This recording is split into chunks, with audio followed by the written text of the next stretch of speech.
चंद्रहासोज्ज्वलकरा शार्दूलवरवाहना कात्यायनी शुभम दद्यात् देवी दानवघातिनी।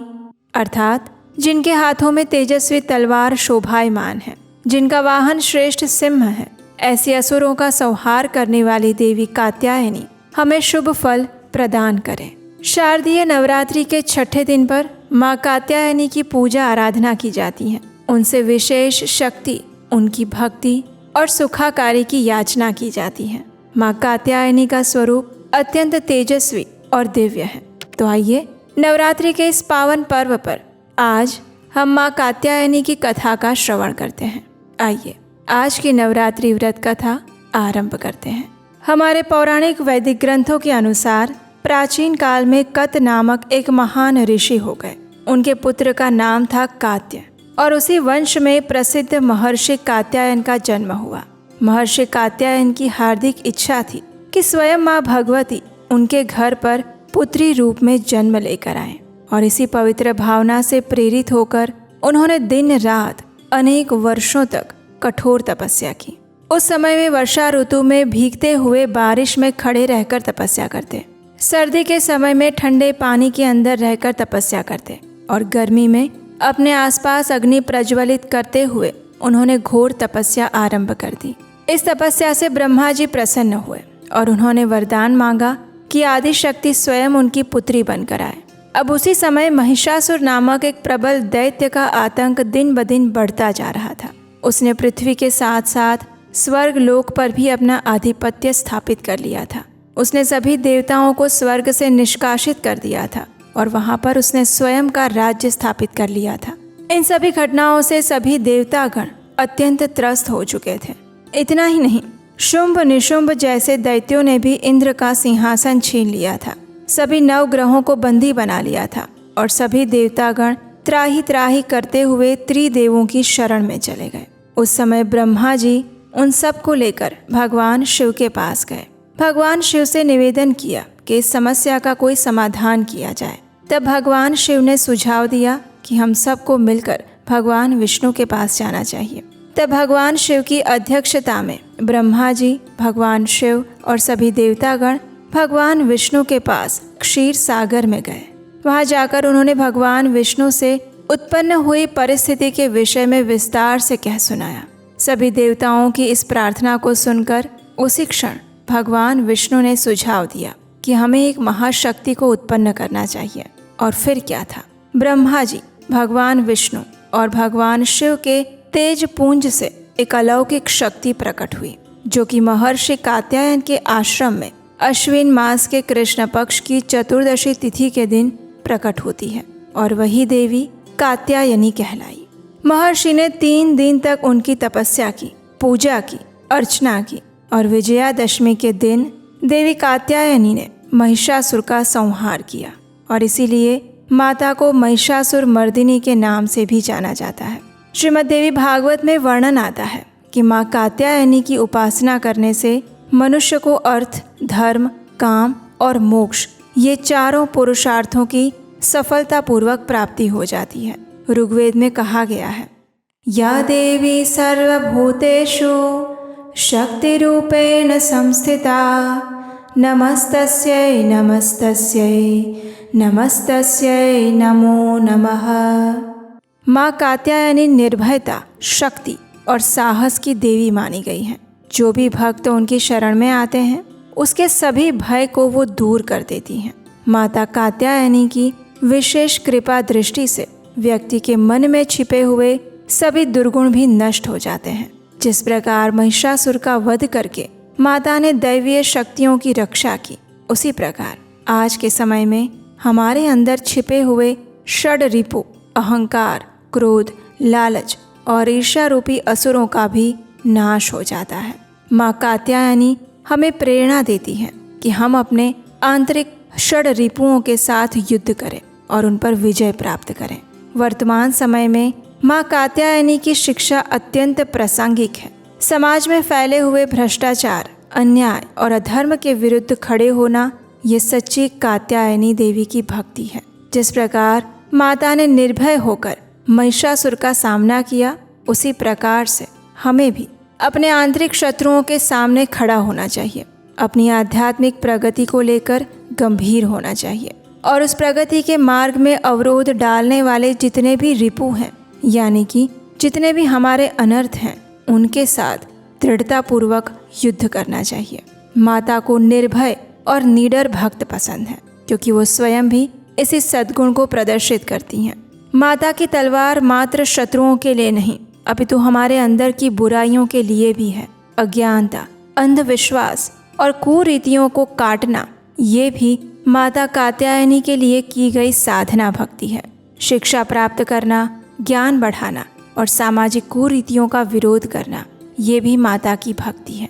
नवरात्रि के छठे दिन माँ कात्यायनी की पूजा आराधना करते हुए जो भी मनुष्य पूर्ण श्रद्धा और भक्ति भाव से उनकी साधना करता है, उस व्यक्ति के मन में सकारात्मक परिवर्तन आता है।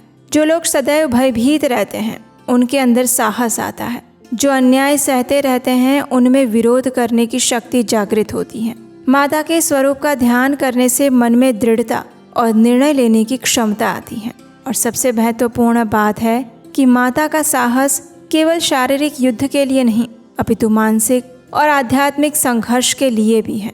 और आज की दुनिया में सबसे बड़ा युद्ध हम सबके मन के अंदर चल रहा है। सत्य और असत्य के बीच में, धर्म और अधर्म के बीच में, प्रेम और घृणा के बीच में, श्रेयस और प्रेयस के बीच में। तो इसलिए नवरात्रि के छठे दिन माँ कात्यायनी की पूर्ण श्रद्धा और भक्ति भाव से पूजा अर्चना करनी चाहिए। और उसके लिए सबसे पहले प्रातः काल में स्नान इत्यादि से स्वच्छ होना चाहिए। अगर संभव है तो पीले या केसरिया वस्त्र धारण करने चाहिए।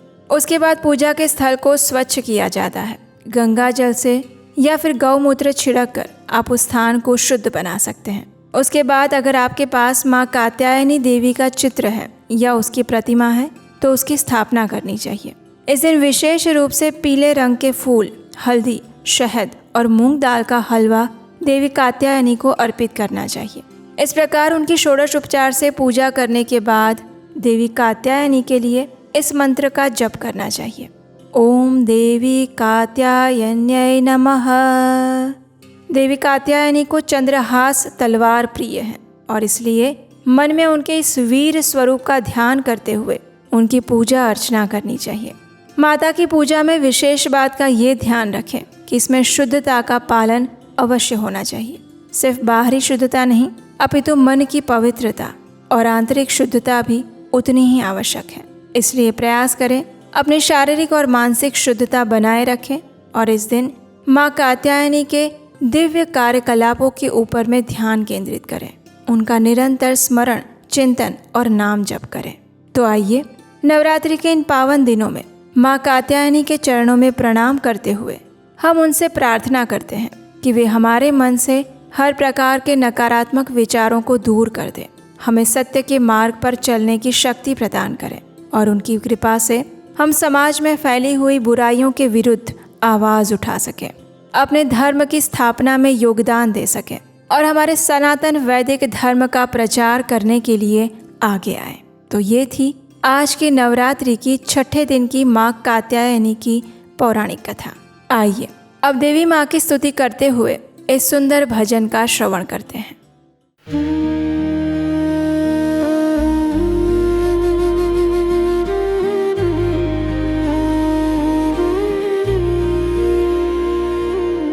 जय जय अम्बे, जय कात्यायनी, जय जगमाता, जग की महारानी। बैजनाथ स्थान तुम्हारा, वहाँ वरदाती नाम पुकारा। कई नाम है, कई धाम है, यह स्थान भी तो सुख धाम है। हर मंदिर में ज्योत तुम्हारी,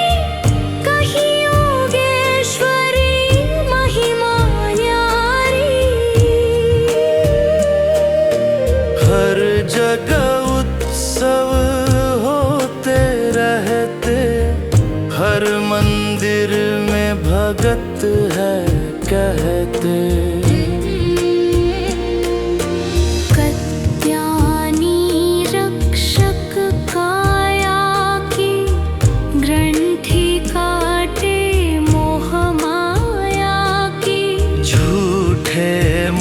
से छुड़ाने वाली, अपना नाम जपाने वाली।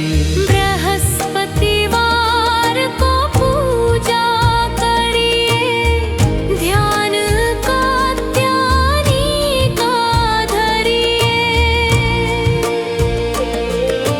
हर संकट को दूर करेगी, भंडारे भरपूर करेगी।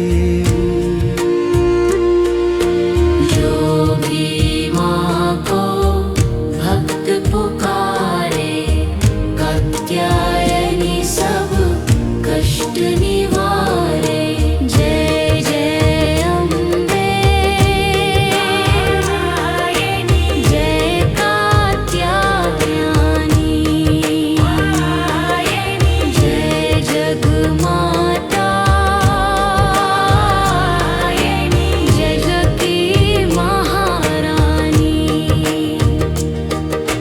कात्यायनी माता की जय, मोह माया हरिणी की जय।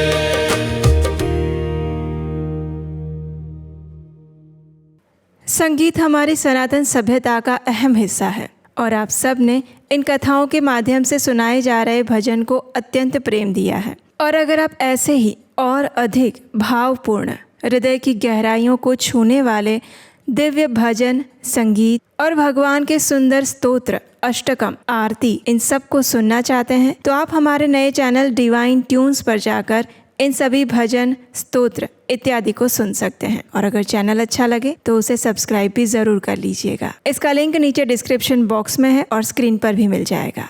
इस नवरात्रि के पावन दिनों में भगवती माँ दुर्गा की कथाओं का अधिक से अधिक प्रचार करने से पुण्य फल आपको भी प्राप्त होता है और इस कथा को सुनने वाले को भी। और अगर आपको हमारे द्वारा किया जा रहा ये प्रमाणभूत वैदिक ज्ञान का प्रचार प्रसार अच्छा लग रहा है तो आप हमारे लिए प्रार्थना कीजिएगा। आपकी प्रार्थना और आशीर्वाद के माध्यम से ही हम ये प्रयास कर पा रहे हैं और हम भी आपके लिए देवी भगवती से प्रार्थना करेंगे परम आध्यात्मिक जगत का गंतव्य प्रदान करें। हरे कृष्णा।